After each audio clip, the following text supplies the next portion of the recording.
বাংলাদেশ থেকে আরও এক ধরনের পণ্য ভারতের স্থলপথে প্রবেশে নিষেধাজ্ঞা জারি করল কেন্দ্রীয় সরকার।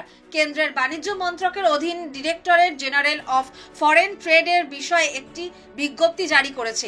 সেখানে জানানো হয়েছে, বাংলাদেশের কোনো পাট বা শনের তৈরি পণ্য স্থলপথে ভারতে ঢুকতে পারবে না।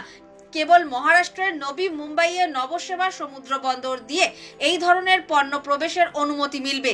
গত মে মাসে বাংলাদেশে তৈরি রেডিমেড পোশাকের উপরেও একই নিষেধাজ্ঞা আরোপ করেছিল বাণিজ্য মন্ত্রক।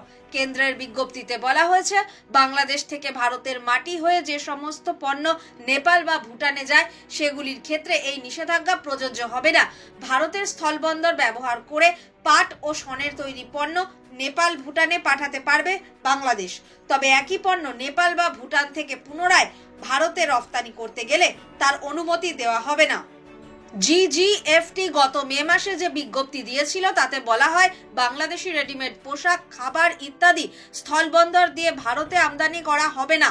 নিষেধাজ্ঞার তালিকায় ছিল ফল, প্রক্রিয়াজাত খাদ্যদ্রব্য, তুলা, সুতির পোশাক, প্লাস্টিক এবং পিভিসি দিয়ে তৈরি জিনিস, রঞ্জকের মতো পণ্য। এগুলি বাংলাদেশ থেকে অসম, মিজোরাম, মেঘালয় কিংবা ত্রিপুরার কোনো শুল্ক কেন্দ্রে প্রবেশ করতে পারবে না বলে জানিয়েছিল বাণিজ্য মন্ত্রক।